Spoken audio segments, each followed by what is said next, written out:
Hello and welcome to a Norwegian edition of the Gambler Betting Podcast. We're back for our sixth season, betting on the Norwegian leagues, and who'd ever thought we'd still be getting stuck into Eliteserien and OBOS-Ligaen, Greg, after all this time. How's things? Yeah, doing good, thanks. Very scary, actually. 6 seasons in now. We can go back to COVID, the season before COVID, actually. Or, no, it was COVID season, to be fair, when we started the podcast.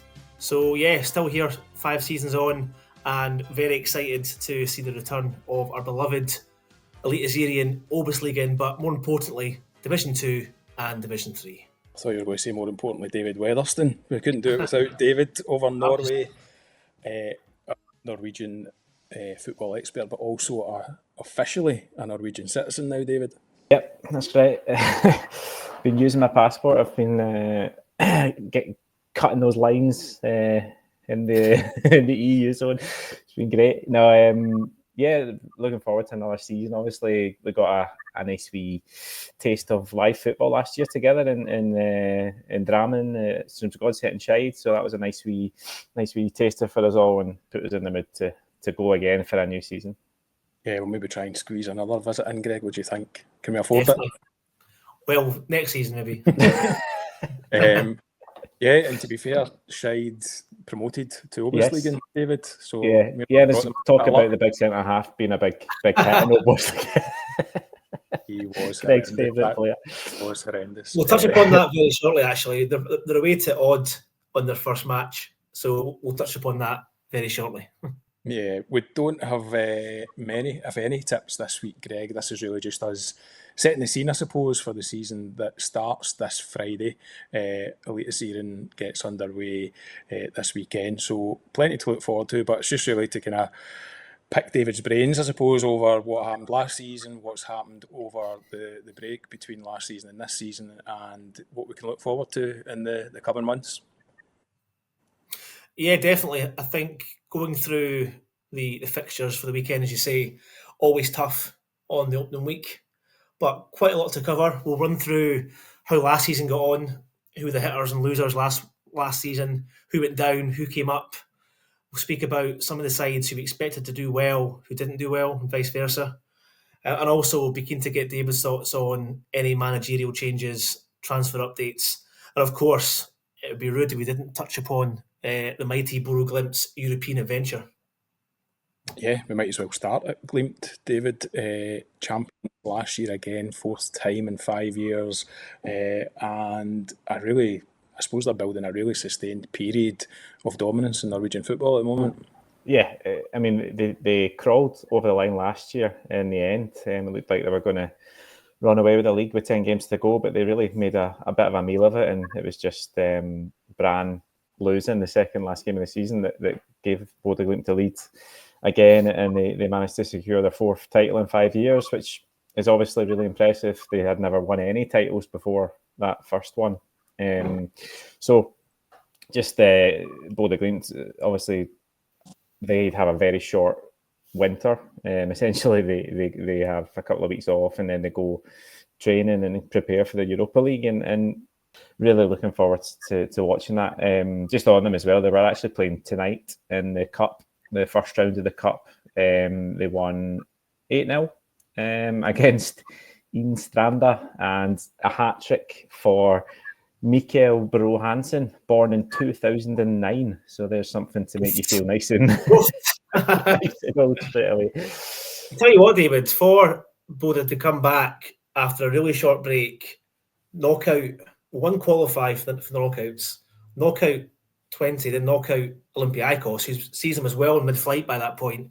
Is some going? You'd expect them to be a bit rusty, but tell you what, they must have some training camp in Spain. Yeah. Who knows what they get up to in that training camp, but it's working. Yeah, it does really work, and obviously it's something pretty much every Norwegian team goes to Marbella area and has a training camp, play a lot of friendlies against each other.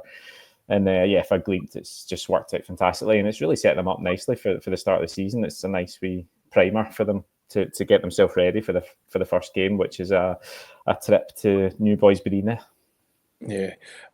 I suppose, does that work against them at all, David? Obviously, they are in full flight just now at the start of the season. Does that lack of break over the winter catch them later into the season, do you think? Yeah, it might. They've got a big squad, but Knudsen never really seems to use it. It's kind of been his issue, and I think last year it might have caught up with them, and then this year again, there's a good chance it could. I think they play 20, 25 more games than anyone else pretty much by the time the end of the season comes around. So yeah, it's definitely an added thing that they need to deal with a bit better. I think that Knudsen, I've said it before, I'm expecting him to rotate a little bit more, but it just doesn't seem to do it, and it probably does affect the team by the time the autumn comes around.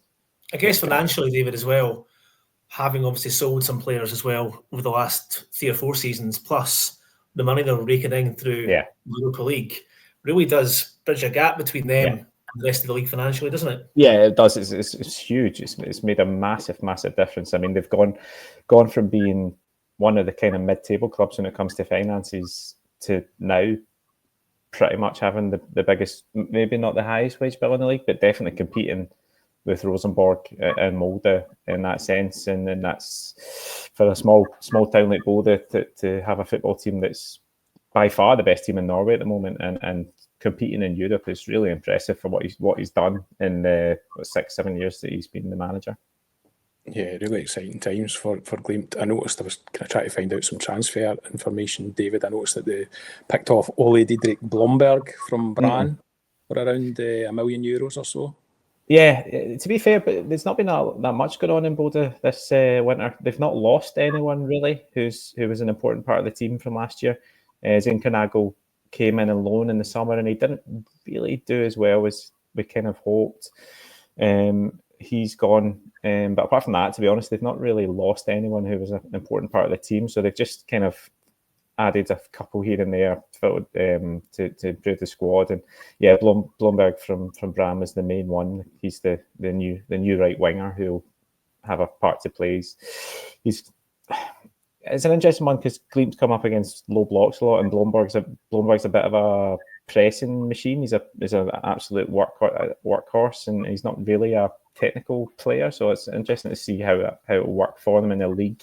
I think he's kind of brought in more for kind of European games. Which he's a Scottish really Jason Holt. Yes, Scottish Jason Holt. Yeah. And I guess without getting ahead of ourselves a wee bit, David, they've obviously got this quarter-final coming up against Lazio, but also winning the league last season takes them into the playoff round of the Champions League, so potentially just one round away from a money-spinning Champions League campaign, which in its new format, who knows what could happen.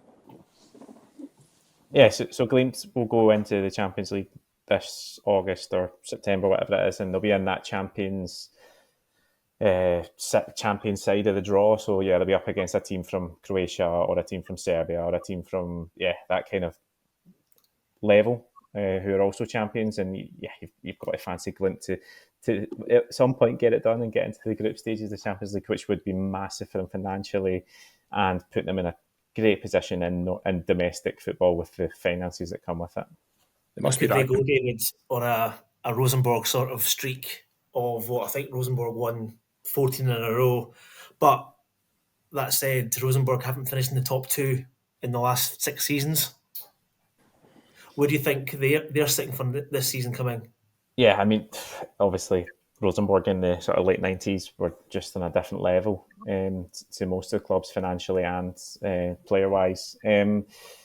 But last year, they kind of got back to not the old Rosenborg, but they got back to a place where you kind of expect them to kick on. After the summer break, they went on a great run and they were one of the better teams in the league. I think they jumped from like 11th to 3rd in the end, which was a really, really decent, 4th, sorry, they finished in the end. And it was a really decent second half of the season, which puts them in a good position. They've not lost any players that are important. They've brought in a few decent players that look as if they're going to make the team better. And I think Rosenborg are definitely going to be challenging this year.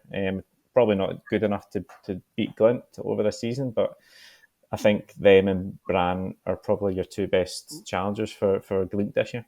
Yeah, this time last year, Dave, we were talking about the appointment of young Alfred Johansson as manager, a bit of an unknown coming in from Sweden. You mentioned that they finished the season well, just 1 defeat in 13, the last 13 games, won 10, drew 2 and lost 1, which is I guess championship winning for him. The only defeat was to Brann in that period. Yeah, I mean, he came in and it took a while to get going. It took him a good few weeks to get his style of play going. It took him a good few weeks to get everything working the way he wanted to. But once they got playing, they played some really nice football. And yeah, as you say, just Brann who beat them. And I think if you look at their squad, they're definitely set for a title challenge. They've got a lot of high wage players, so you think they have to start the season better this time and put themselves in a better position going into the summer this year. They can't really be chasing. I don't think they'll be able to chase Glimt. But if they can get themselves in a good position early, then yeah, we'll wait and see. Yeah, I guess going back to last season, obviously 4 wins out of 4 out of the last 5 for Bodo. Fredrikstad had a really good season coming up from the OBOS-Ligaen. I think they finished in 5th, or 6th overall, which is fantastic for them coming up. We lost Odd and we lost Lillestrøm as well to the OBOS-Ligaen. Haugesund stayed up courtesy of I think it was a 2-0 win against Moss in the playoff. But coming up, David, we've got Vålerenga, team from the capital, went down, got the job done, came straight back up. Just 3 defeats across 30 games for them. And we'll expect them probably to have a decent enough season next year, this season coming up. Yeah, you'd expect them to do kind of what Fredrikstad did this last year. Vålerenga is a massive club, one of the big 4 in Norway. Probably with Rosenborg, traditionally the biggest 2 clubs in Norway, and I think you'd expect them to kick on and do kind of what Fredrikstad did. Fredrikstad, obviously, I think it was right after the 5th season finished, they played the cup final and they won the cup, beat Molde in the cup final, which was absolutely fantastic for them. And yeah, 6th place finish in the end, which was really impressive, and it puts them in a nice position to kick on this season. But yeah, Vålerenga, you'd fancy to be top half of the table, and if they're not, I think they'd be disappointed. A massive well done to Brynne for coming up. I don't think anyone expected them to get promoted over sides like Stabæk, Start, Sogndal, much bigger clubs in the OBOS-Ligaen. But the likelihood is, are they going to be whipping boys this season? Yeah, so Brynne, they'll come up obviously as the favourites to go down. But they've got one advantage they have is the grass pitch. They've got a pretty poor grass pitch at this stage of the year anyway, and it's definitely something they can use to their advantage. We saw it in OBOS-Ligaen that they were pretty good at home, often much better results at home than away. So it's something that they can use to their advantage, and that might give them a chance against some of the other teams who I think have maybe got weaker in the winter. And yeah, we've seen last year KFUM come up and surprises and do really well. So it's not absolutely out of the question that Brynne could give us a wee surprise and stay away from relegation. So what you're saying, David, is you're not backing the 1,000 to 1 on Brynne to win the league? Yeah, unless they sign their old wonder kid Erling Haaland back, then I'd be surprised. Interestingly, just on before we touch upon the OBOS-Ligaen, Brynne, no surprise that Bodo Glimt are strong favourites to win the league again. 8-11 for them. Yeah, very short odds to win the league. I guess the 3 of us probably think, can't really look past Bodo for another title. Obviously, Molde, Brann, Rosenborg, Viking next in line, but 4-1, 6-1, 8-1, and 12-1 for those 4 clubs. Yeah, it's really difficult to look past Bodo, the way they've built what they've built, and yeah, I'd be surprised if they don't win the league. I think out of the other ones, I'd probably be more inclined to look at Rosenborg. I think they've improved more than the other 2, and they've got the continuity from last year that the other 2 don't have. Molde haven't looked good in Europe, and Brann have got a new manager. So yeah, it's if for me it would be Rosenborg that would be the most likely to upset Glimt. Yeah, we've not really touched on Molde, David. They exited Europe in the last round. Yeah, really poor. They were lucky to get through the Shamrock round, to be honest. They beat Shamrock in penalties. And then Legia Warsaw, they were 3-0 up after about half an hour in the home leg, and ended up losing 2 goals, and then went away and lost in Warsaw. So, yeah, really, really poor from them. They've got a new manager in, Per Matthijs Høgmo. He's 60-something. Probably not the type of manager appointment that you really see nowadays. Clubs are more inclined to go for younger guys, but Høgmo's come in. He's got a long history of managing in different leagues. His most recent job was in Japan, I think. But yeah, it looks much of the same from what they did last year in terms of old school kind of manager that's maybe not so tactically sound. But yeah, they were really poor in Europe, and I struggled to see how they challenged Glimt for a title. Yeah, from the outside looking in, a bit of a strange appointment. He's not got the best managerial CV I've ever seen. The previous Norway manager. Yeah, no, I know. I mean, it is a bit of a strange appointment. I thought they might go for somebody a bit younger, maybe the Kofa manager seemed to be linked with it. But yeah, they've gone for an old head to lead them out of trouble, or lead them back to the top is what the plan is. And yeah, it's an interesting one. I don't. It's not a very exciting appointment. I don't think. I think the Brand appointment's a bit more exciting in terms of just a kind of different name that's not on the Norwegian manager merry-go-round for many years. And I guess, David... Sorry, I was just going to ask David if you could tell us a wee bit about Brand's appointment. Yeah, Freyr Alexandersson, Icelandic guy's 42. He's been in... I think he was in Kortrijk, is it? In the Netherlands or Belgium? Belgium. Yeah, so he was in Kortrijk in Belgium, and I think he saved them from relegation, but then it was sacked the following year. And before that, he did well at Lyngby in Denmark. So he's also been the Iceland women's manager, and he's been assistant at Iceland, and he had a short playing career in Iceland as well. But yeah, he seems to be pretty much on the same kind of mould as Horneland was before.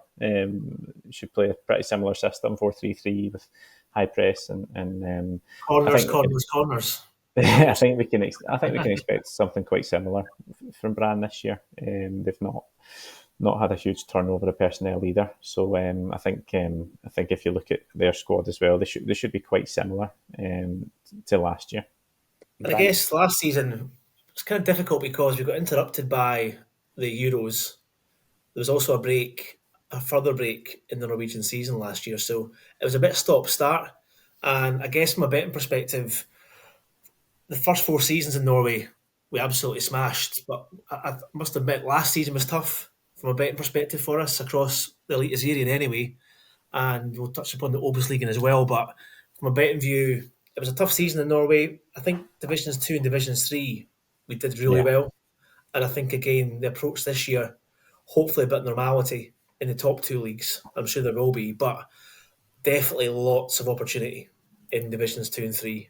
Lots of travel, lots of B-sides that we love to back against, especially when they're playing away from home, when the first team are playing the same day or the next day or the day before. So that's kind of where we're at. I guess for those listening for the first time in terms of the Norway setup, the usual run of results and fixtures, David, a couple of games on a Saturday, kind of 3 o'clock and 5 o'clock, 4 or 5 games on a Sunday afternoon at 4. Then there's usually an evening kickoff at 7 o'clock.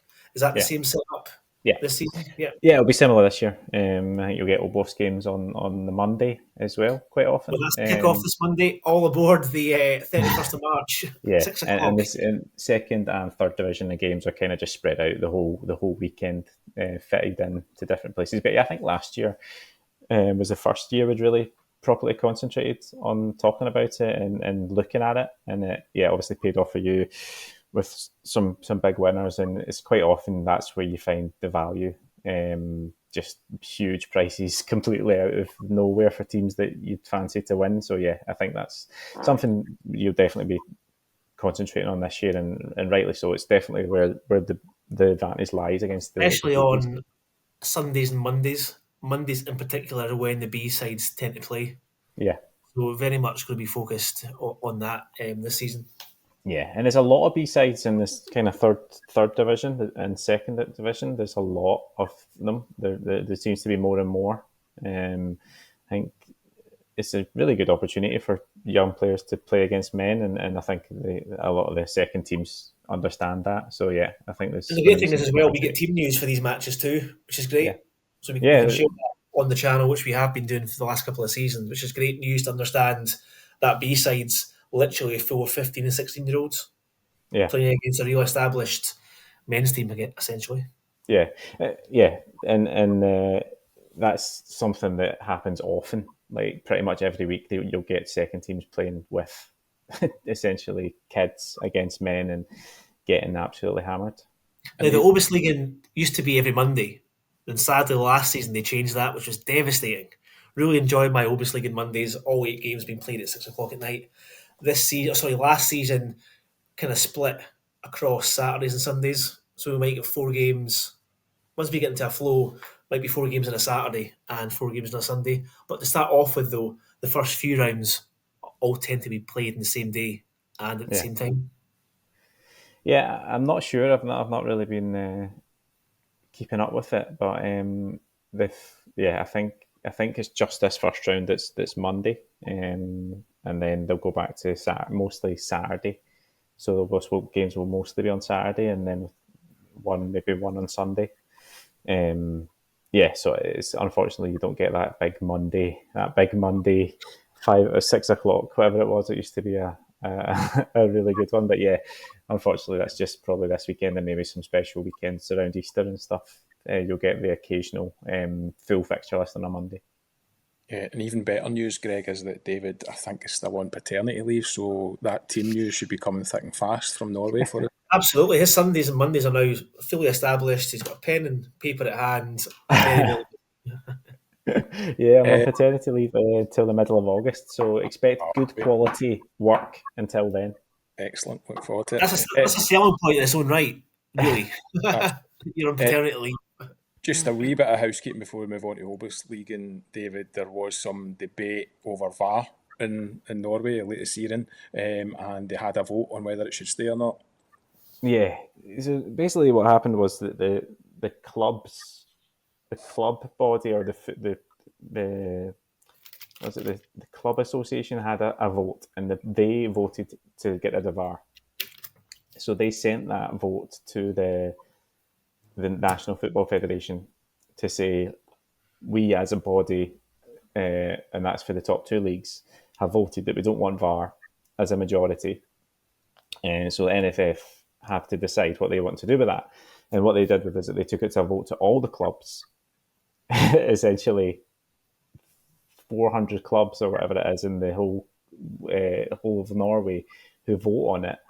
And it was something like 300 to 100 and something voted to keep it.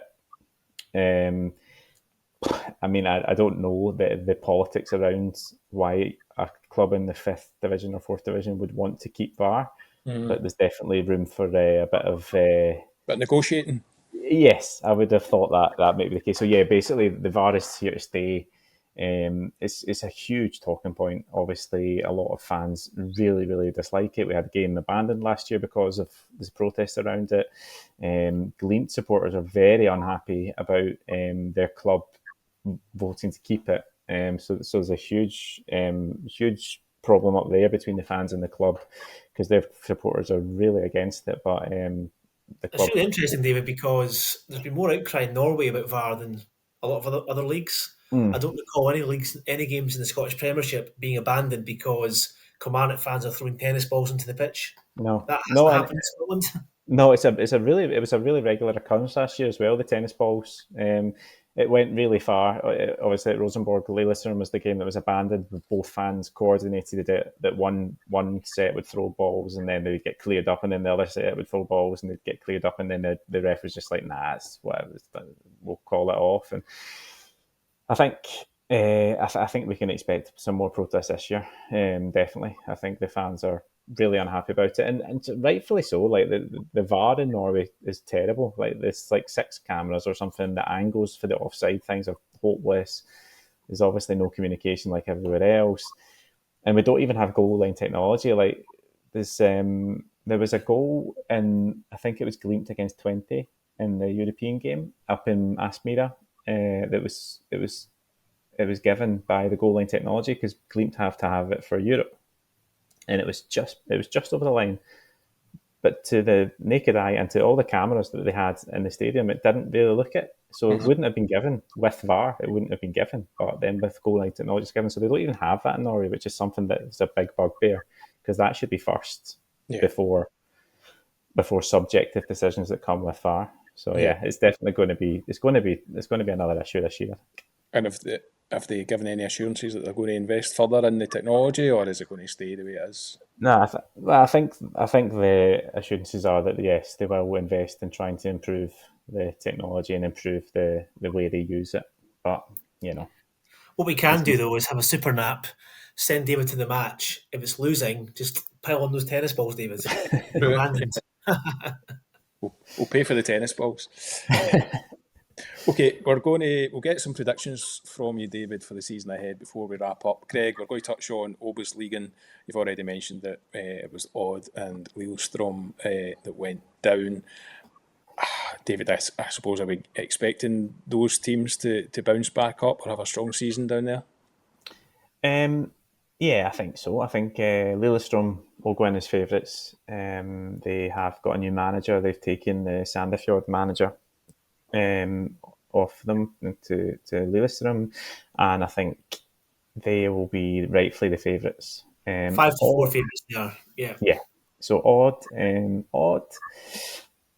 It's an interesting one. They've not lost that many players, but they were so poor last year that I find it hard to see them being as competing for the title. They'll probably be competing with second place. I think for that second spot, you've got about 3 or 4 teams who will be competing. You've got Odd, you've got Kongsvinger, who should probably be up there again this year, and you've got Ålesund. I think Ålesund, with Kjetil Rekdal in charge, are probably the one that I would think could challenge for that promotion spot. I think Ålesund. Let's be honest, they were dire last season, Ålesund, weren't they? They were, but they improved a lot when Rekdal came in. They ended up finishing 9th. Nearly got to the playoffs in the end. But yeah, I think they've signed well in the winter. And I think if I was going to back anyone to challenge Lillestrøm, it would probably be Ålesund, to be fair. And as well, David, in terms of last season, 2 of the promoted sides who came up from Division 2 performed really well. So Lyn Oslo had a cracking season, and so did Egersunds, both finishing in the playoffs, to be fair to them, which was probably a bit unexpected. Yeah, I think, definitely unexpected. I think the other team who went up was Levanger, and they started the season so well and then crumbled to relegation on the final day. So, as you say, Lyn Oslo were pretty good. I think they'll be decent again this year. But the teams who have come up this year, Hood are back. You remember that one? Yeah. Shide are back. So those 2 are back. I don't see them having the same impact that the other 2 had last year. I think Moss will be decent again.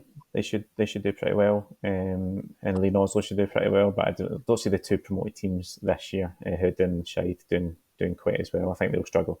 Yeah, so David, I was doing a bit of digging, looking back. I was going to ask, sorry, we've got the potential of Odd v Hod this season. And Hood.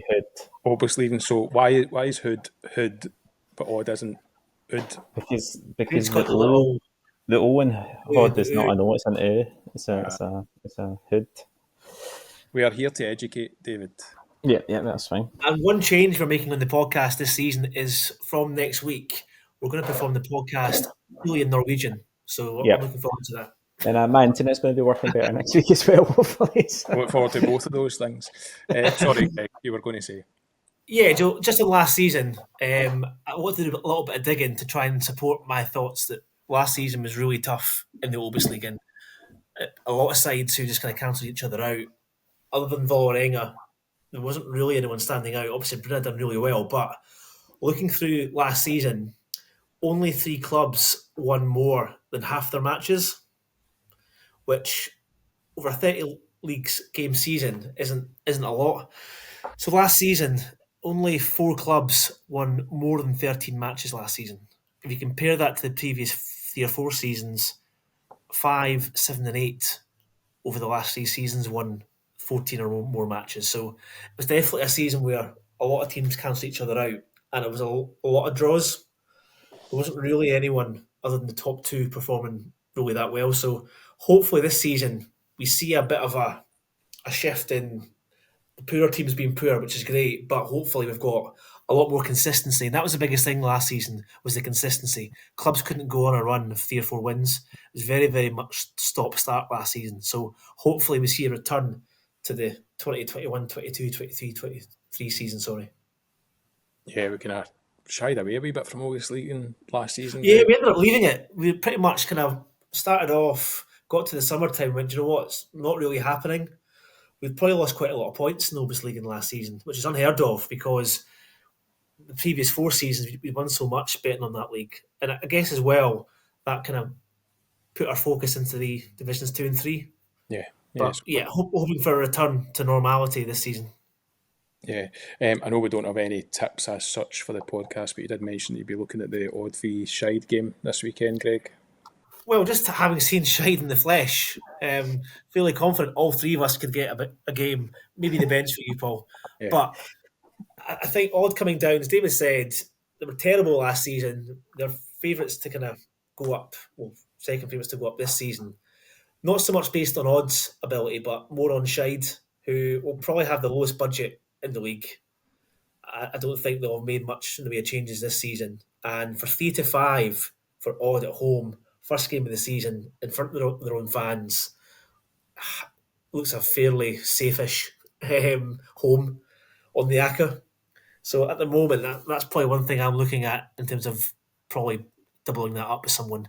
Stabæk at home as well, David, 13-20 at home to Hood. So 2 away games, sadly, for the 2 league promoted sides. I think you're looking at a safer stubble there.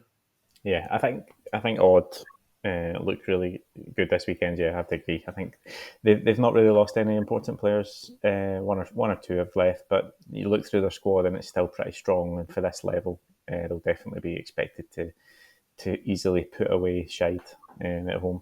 Stabæk, I'd be a little bit more cautious with Stabæk. They've not looked so good in pre-season, and they're definitely not one of the favourites this year. I think they've got quite a young team, and they'll promotion first game after the season, give them a little boost. But yeah, I would definitely Odd looked like a really good price as well. I thought that was I was surprised. It's always hard on opening weekend to really suss out how things are going to pan out, and you can't really look too much into friendlies, but they do play a lot of friendlies in Norway before the season starts. It's not like Scotland where you might play 2 or 3 and obviously we've got the League Cup, but in Norway sides are playing 4, 5, 6, 7 friendlies before the season starts, so worthwhile having a little look at that, to be fair, and see who's starting the season well on the friendly front. Okay, so might have some tips ahead of the weekend on the channel, Greg. Let's wrap up with some predictions. Let's put David on the spot. We won't hold you to any of these, David. Yes, we will. We say we will, but we never do. We never go back and check them. So you're kind of get a free rein at this. Okay, top 3 in Eliteserien, please. Yeah, top 3 for me, I think Bodo, Glimt, Rosenborg and Brann will be top 3. Okay, dark horse or ones to watch this season? I'm not sure. I think Sarpsborg could be better this year. I've let Stefan Johansson go, so that's always that's a bonus. And they've still got Yasata, who was linked with Celtic in the winter. He's a huge talent. He's still there. They've signed a striker that looks like he could score goals for them. And I think Sarpsborg could be ones who could maybe challenge the top 6. Okay, who will flop? Not sure if it's a flop as such, but I think Haugesund are going to be really, really poor this year. I think Haugesund, although they survived the playoff last year, but yeah, they look as if they are. They look worse. They look worse this year. Just the squad they've got and stuff. So I can't see them. I can't see them doing anything at all this year. I think who else will flop? Molde could be. Although they finished fifth last season, which I guess is a flop. It was quite floppy. Yeah. Yeah. I think Molde could be there. Another team who finished seventh last year is our beloved Strømsgodset. They've really not signed anyone. Pretty much just same team as last year. They finished seventh with a worse points tally than they had in the year before when they finished, I think, 10th. So, they finished seventh as well. Right, okay. Well, yeah, but they've had a worse points tally and they didn't look good last year. So, I think Strømsgodset could be one that struggled to keep up with a top half finish. Okay, 2 teams to be relegated. I think Haugesund and Bryne. Yeah, it's an easy one, We've kind of touched on some players coming in. I don't know that we'll get markets for this year, Greg, but in terms of top goal scorers, who should we be looking out for? I think Kasper Høeg at Bodo Glimt, he's looked really good. In the Europa League, he scored a ton of goals. I think I can't see much past Kasper Høeg. I'd imagine he'll be the favourite. Other than him, probably looking at Aune Heggebø at Brann. He looks like he's going to be nailed on starting striker for Brann this year. So yeah, Høeg or Heggebø. I wanted to ask you about Daniel Braut. Yes. See my notes. Signed by Tromsø from Sandnes. He's related. Is he related? It's probably in some way. They all are. They've all got some mad relation. One person who... Oh no, that's Lillestrøm's. Yeah, Lillestrøm's new manager. I forgot to talk about that. Lillestrøm's new manager is Martin Ødegaard's dad. So that's something for you. I'll give you that instead. So he's moved from Sandefjord, and yes. Tegström has taken over as sole charge of the team there. Yes. I think that the joint managership, wasn't it? Yes. The two of them. The reason I was asking about Daniel Braut, I think he was signed for about €400,000, which seemed like a fair bit of money for Tromsø to be shelling out. Yeah, they got a bit of money for Lasse Nordos, who went off to Luton. Right. He cost, I think they spent a good few million on him for some reason. I'm not sure how many. I'm not sure how much it was, but yeah, I think they got a pretty good sum for Lasse Nordos. So yeah, they used a bit of that to strengthen. Okay, OBOS-Ligaen, who's going up? I think Lillestrøm and Ålesund will go up. And relegated? That's an easy one, that. I don't know if... Yeah, Scheid. Yeah, I think Scheid and Mjøndalen will go down. Oh, interesting. Greg, you want to throw in any predictions, or are we quite happy just leaving Well, just looking at the weekend's fixtures in the Eliteserien, Rosenborg travel to Strømsgodset, and they're 21-20. So if they can maintain or carry on from where they left off last season, doesn't look the worst of shouts. Molde look very vulnerable at 49. Yeah, I had a few things I wanted to talk about at the weekend. That Rosenborg is one of them. I think Rosenborg and Brann as a double away from home on the Saturday is better than 3-1 for two teams. Fredrikstad have had a huge turnaround of personnel in the winter. So they have got a lot to do. They've had a poor pre-season as well. So I think Brann and Rosenborg as a double on Saturday, I like. And yeah, as you say, Molde look vulnerable at that price. Sarpsborg are 5-1. And another team who I think look vulnerable are HamKam. They have got a bit of an injury crisis defensively. Their goalie's out and two of their centre-halves. So Kristiansund, who have looked decent in pre-season, they scored a ton of goals. They are better than 3-1 at HamKam this weekend. That would be HamKam. HamKam better than evens at home is is a surprise. But yeah, I think Kristiansund look a really good price away from home. Kristiansund and Sarpsborg, that would be my absolutely massive outsider double on Sunday if anybody wants to get involved. 5 to 6 for Kristiansund double chance. Yeah, HamKam. and I think HamKam look really vulnerable this weekend. They've got injury issues, and Kristiansund, as I say, Kristiansund have looked good in pre-season. They've scored tons of goals, and they look pretty good. So I think what we're saying is, come Saturday, we'll have some tips up on the channel from Norway. Yeah. And that's just good, just chatting through those leagues now, because some things are coming to light. And this is why we do the podcast. Yeah. David, can I quickly ask you about Viking? We've not touched on Viking. They are away to Vålerenga on Sunday, I think it is. Yeah. And I was just looking at some of Vålerenga's pre-season friendlies. They've lost to Brann, Tromsø and Strømsgodset in the last 3 days. Is there value in the 17 to 10 on Viking? Yes. They've really struggled, Vålerenga. Yeah, I agree. I think a couple of things put me off. Full house in Telia Arena expected at the weekend, so 16,000, including that boy we met in the nightclub. He'll be there to fight everyone.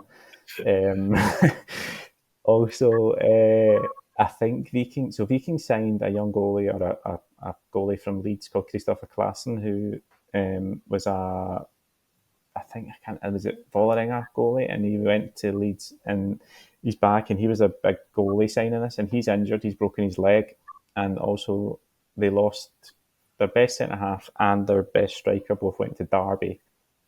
They've not replaced the striker, and the guy who they were going to play up front has just got injured at training today, so it's probably best to avoid Viking. Just there's a few uncertainties, but yeah, I think Vålerenga have had a really poor pre-season. It's probably a surprise that they've been this poor, but I just think a full house on Sunday would probably give them a wee kick up the bum that they need. Okay, glad I asked now. Before I get stuck into that one. Okay, I think that probably covers as much as we can to give people a head start on Eliteserien, on OBOS-Ligaen and all things Norwegian football this season. Obviously, as the season goes on, we'll have tips for the weekend games as they land. So that's us for this week's podcast. Thank you very much for tuning in. We'll be back just next one week. thing before we go. Not us for this week, David. Verdal, my beloved Verdal, qualified for the first round of the Cup. I've been to 2 training sessions in the last 2 weeks. I've declared myself fit if we draw Rosenborg. This is an exclusive. This is an exclusive on the podcast. Brilliant. If we draw Rosenborg in the first round of the Cup, I'm declaring myself fit for the bench. I need to take away the X from the ex-professional. Yes. Yeah, I can add I can add career spanning from 2004 to 2025. This might have some regulatory implications on your contributions to the podcast, David. There's no betting laws in Norway. I don't think it'll be allowed, but let's not tell anybody. No. Keep that under our hat. Okay, let's wrap up for this week then. We'll be back next week if you're having a bet on the Norwegian football this weekend. Best of luck. If not, we'll hear from you next weekend. Yeah, good luck, guys. All the best.